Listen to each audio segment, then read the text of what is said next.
Hi, Wendy. Hi, Matt. How you doing? I'm cool. I'm doing all right. It's about number five for me. So So you're almost talked out. Where are you calling from today? I'm out in L.A. I live in the heart of Hollywood. Very I cool. still love it here.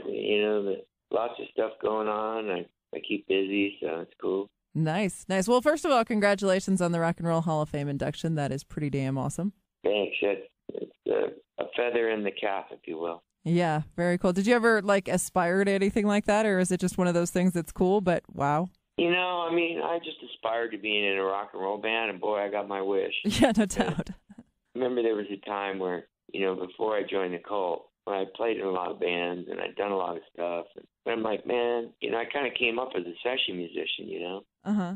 And then I got, once I got in the cult, I'm like, I remember saying to myself, and I believe that I'm a heavy believer in manifestation of what you want. You put it out there and you dream it, you say it, you believe it, and it happens. And I remember saying, God, I want to go out on the road with a rock and roll band. I want to tour. I say that a lot. And next thing I knew, I was on the road for about 20 years. But who could say that? Not that many people can. I think I was lucky to choose the bands that I played with, and I have to say choose because I was offered a lot of different kind of gigs, and some I turned down, and some I took. But That's impressive because I'm looking through and, even watching over the years, I can't see where you'd have time to do anything more than you've done. Yeah, well, it's interesting. I think this Kings of Chaos project came sort of as, I don't want to say like a finalization of like the history of my playing, but it really is a history of sort of the people I've met Mm-hmm. through the process. So I thought, God, I just finished this Revolver thing, which in my opinion was a miracle in a way, because here we are, guys in our 40s, putting together a band that's going to be somehow conceived as a modern rock and roll band. Right. And we achieved that. We were competing against much younger guys. We had a huge success with it. I got my first Grammy, which was like amazing. It was really, for me, one of the highlights of my life because, number one, I was an original member, Mm-hmm. which was the first time ever. I was always the guy that came in and took somebody's place. But, I really formed Velvet Revolver out of obviously guys that I'd played with before. But it was considered a new band, Right. Supergroup, yes. But, and then after that broke up, and, I can't say we've broken up because we're basically on hiatus, as Flash would say. Would you call that like a permanent hiatus, or is all this rumor about Scott Weiland being invited back into the band true? Well, no, Scott's not going to come back, I don't think Flash, I think Flash is really kind of happy being Flash, Right, right. and not having to deal with dramas of being in a band. He's the leader of his band. They go on stage on time and they play songs. And I got to kind of respect Slash for that because, Mm-hmm. look, this guy's spent most of his whole career waiting around for people to show up. Right. So, go out on the road and have a nice, easy go of it. Get on a tour bus and have fun with your band, play songs. I totally respect that. So tell me about Kings of Chaos. How did that all come to be? Kings of Chaos actually kind of morphed out of this thing I did in South America called Rock and Roll All-Stars. Right. And I took a bunch of guys down on tour, and I said, at this point in my career, I'm not going to try to put together a new band and write a bunch of new songs and actually make people believe that, this is like, oh, wow, this is new, So I'm going to get a bunch of my friends together that I've met in the 35 years of my career, Mm-hmm. And I'm going to go out and jam and play all of our songs. So we went down to South America, me and Joe Elliott, Duff, Gilby, Glenn Hughes, Sebastian Bach, Billy Duffy from my band, The Cult. And then I asked Gene Simmons from Kiss, which that was the very first concert I ever saw in 1974. I was 14. And he's like, I'll do it. I'm like, oh, this is awesome. It's like if you can imagine for me, it's like bookends. It's like Uh-huh. I started playing rock and roll because of people like Kiss, right? Like I went to the concert and I went, I can do this. I can be in a band, And I was 14 and I had a band and everything. And now I'm on stage playing those songs with the guy. I mean, it's just a trip. It's an awesome trip, though. Yeah, so anyway, we went down and we toured, and then we came home. I got this call randomly. Hey, Matt, there's this tribute album, Deep Purple. And I'm like, Deep Purple? I love Deep Purple. But at first I was a little leery because tribute albums, there's millions of them, right? Right. And I'm like, well, I don't know. Who's on it? And they're like, Metallica. I'm like, really? He's like, Iron Maiden. I'm like, come on. And then he's like, Santana. I'm like, I'm in. No doubt. So I said, okay, well, then they go, well, who could you get together? And I said, well, Duff, like my favorite bass player. So I asked Duff. And then Steve Stevens, who's a huge Blackmore fan and an amazing guitarist. And then I said, well, I'll call Joe Elliott because I had a blast with Joe Elliott on the road, one of the nicest guys in rock and roll. And Joe's like, I love that song, Never Before. Let's do that one. So it's basically how it happened. A bunch of guys calling each other. And I wanted to kind of make an experiment because I was like, I liked the idea of a bunch of guys getting together just for the sheer fun of it. Right. And it reminds me of when I was a kid. Oh, yeah, fun. It's like a party on the road. What a concept.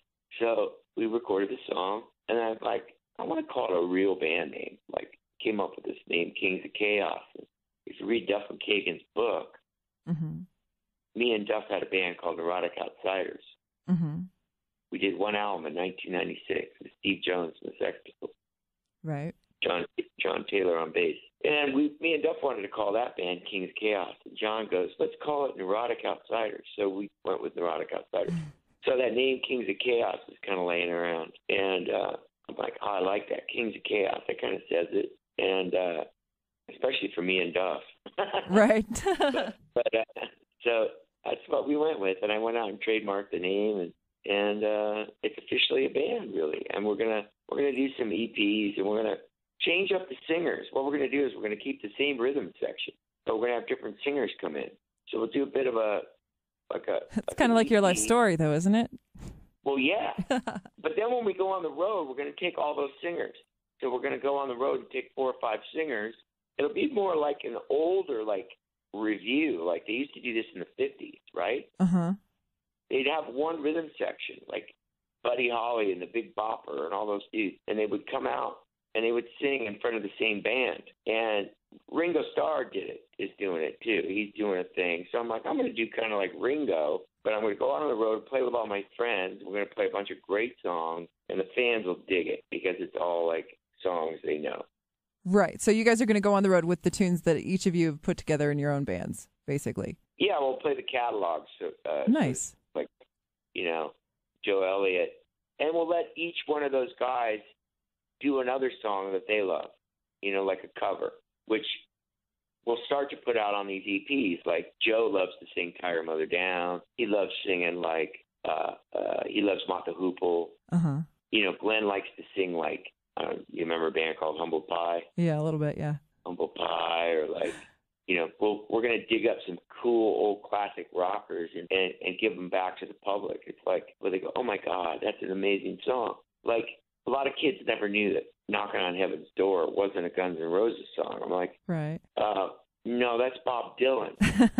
So it's like an educational process, too. I gotcha. Well, songs, a lot of times, you go back and you look at the history of rock and roll, and you listen to some of the stuff that got lost between the cracks, like great bands like Humble Pie or the Faces, or that's why when I was at the Rock and Roll Hall of Fame, I was just blown away. I was standing in front of the Faces. Like, if you go back and look at the history of the Faces, like Stay With Me and songs like, they could have been the Rolling Stones, like the Kinks, a band like the Kinks. Right. Those bands, like the Who, was nothing compared to the Kinks. The Who emulated the Kinks. The Kinks was like the pinnacle rock and roll band in that era, but they somehow lost the script a little bit and fell off the wayside, right? Right. Same with bands like Humble Pie. So we're going to do that kind of shit. We're going to go grab these great songs and reinvent them and bring them back into, Very cool. So who would your favorite classic rock band be? Like, who inspired you the most? Well, Deep Purple's one of them. That's why I'm doing this record. Right. Deep Purple here's a band that I said it when I was at the Rock and Roll Hall of Fame. I said, why am I in the Rock and Roll Hall of Fame before Deep Purple? And I meant that honestly. Here's a band I grew up with in the 70s that sort of helped shape who I am as a musician. And they should be in the Rock and Roll Hall of Fame before me, guaranteed, hands down. And it's like, for some reason, whatever that secret society is that picks the people that goes in the Hard Rock Hall of, the Rock and Roll Hall of Fame, they're not in it. Mm-hmm. And neither is Kiss, and neither is Iron Maiden, and neither is Rush, right? And a lot of bands. And it's a little bit sacrilege for me to be up there before some of these guys, because I'm like, I look at it that way. I'm very respectful of what came before me. I can appreciate that. I can respect that. That's actually pretty noble. It's like, imagine if you were like, Sean Penn, and you got into a thing before Robert De Niro. You know what I mean? Uh-huh. I'm not saying I'm Sean Penn. I am the exact same age. But if you got in there before, like, Marlon Brando, you know what I mean? You'd be right. Like, there's something not right about this. And I'm happy to be there, and believe me, I'm very honored. If we would have waited a few more years, would it be different? Maybe. Did that whole experience go down the way you thought it would? Like, there was a lot of speculation before that went down, and without getting into all the drama that's Oh God, I said it. The first interview I ever said, I said, it's going to be a train wreck. Watch. Come on, it's Guns N' Roses. Where you been? What are you doing? Come on. So, but you know what? It was cool. And I really, like I said it in a press release. And however this comes out on the internet and whatever fans want to say, I haven't really talked about it since. But I did say that I didn't want to talk about the basics of GNR anymore, which right. I really used the Rock and Roll Hall of Fame as a way to close the book for all of us. I mean, we don't have to go into the history and all the inner workings and all the bullshit. It's really trivial at this point. Well, that being said, though, as far as books, since you brought up books, Duff has a book, Slash has a book. Are you working on a book?